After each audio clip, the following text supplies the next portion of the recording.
আসসালামু আলাইকুম সুপ্রিয় শুভাকাঙ্ক্ষী। আজকে ২৭ মে, ২৮, ২৯ এবং ৩১ তারিখ শনিবার আপনাদের ১৮তম ভাইবা শেষ হয়ে যাচ্ছে।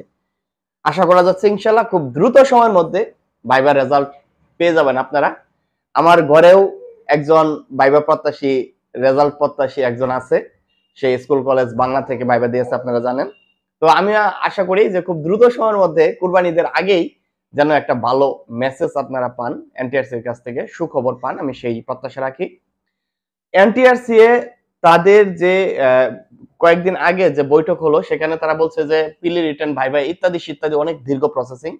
তো তাদের আলোচনার তাদের আলোচনার পূর্বেই আমার একটা ধারণা ছিল, যে ধারণা আছে এখন পর্যন্ত, যে এই বছর 18তমতে সর্বোচ্চ পরিমাণে ভাইবা প্রার্থীকে কল করা হয়েছে প্রায় ৮৩,০০০ প্লাস।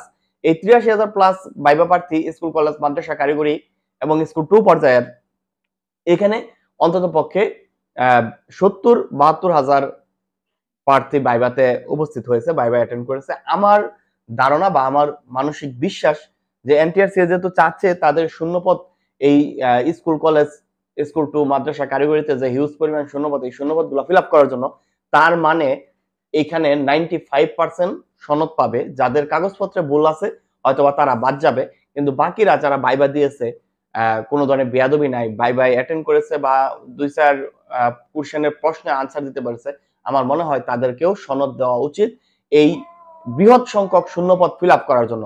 সেটা যদি এনটিআরসি না করে সেই ৮৩,০০০ ভাইভায় কল করে সেখান থেকে যদি তারা ভাইভায় দেখা গেল যে ২০ থেকে ২২,০০০ পাস করাইলো আর বাকি ৩০-৪০,০০০ ফেল করাইলো, তাহলে সেটা হবে এনটিআরসি এর জন্য খুবই ন্যাক্কারজনক ঘটনা।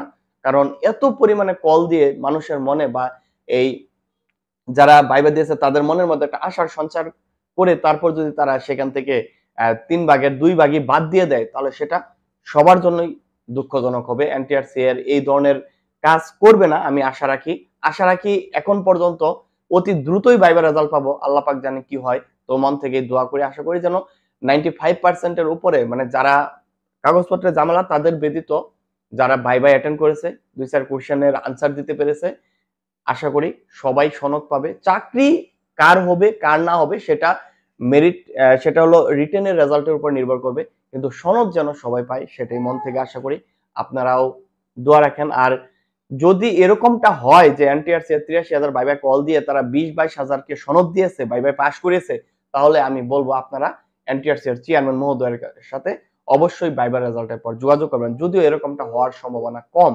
তো ইনশাআল্লাহ বেশ অনেকদিন আমার আমিনুল স্যার পেজে নিয়মিত ভিডিও আপলোড হচ্ছিল না বিভিন্ন কারণবশত।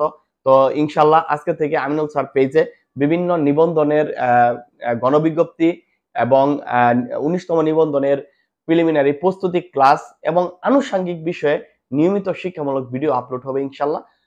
সবাই দোয়া রাখবেন, সুস্থ রাখবেন। আর আপনাদের ভালোবাসার সাপোর্ট, এতদিন এগিয়ে আসছি, ইনশাআল্লাহ আপনাদের ভালোবাসার সাপোর্টে সামনে এগিয়ে যেতে চাই। যারা ভিডিওটা দেখবেন, যদি হাতে ফ্রি টাইম থাকে অবশ্যই একটা কমেন্টস করে যাবেন, আপনার অনুভূতি বা আপনার মন্তব্য, আপনার সাজেশন, পরামর্শ লিখে যাবেন। আর যদি অনেক বেশি ভালো লাগে তাহলে শেয়ার দিবেন। আর আপনার পরিচিত জনকে আমার আমিনুল স্যার পেজের লিংকটা একটু মেনশন করবেন, এবং সেই সাথে যে আমাদের জব গাইডলাইন যে পেজটা আছে, নুসরাত ম্যাডামের জব গাইডলাইন পেজটাতে ফলো দিবেন। এটা আমার আমিনুল স্যার আইডির সাথে কলাপ করা আছে জব গাইডলাইন, আপনারা দেখতে পাচ্ছেন স্ক্রিনে। মেনশন দিবেন আমাদের ওই আইডিটাতে, জব গাইডলাইন পেজটাতে শুধুমাত্র পড়াশোনার ভিডিওই আছে। আমার এখানে তো আমিনুল স্যার পেজে বিভিন্ন আলোচনা বা বিভিন্ন ভিডিও থাকে পড়াশোনার বাইরেও, শিক্ষামূলক বা তথ্যমূলকের বাইরেও থাকে। তো কিন্তু জব গাইডলাইন পেজটাতে 100% পড়াশোনার ভিডিওই আপলোড হচ্ছে, ইনশাআল্লাহ সামনেও আপলোড হবে। সো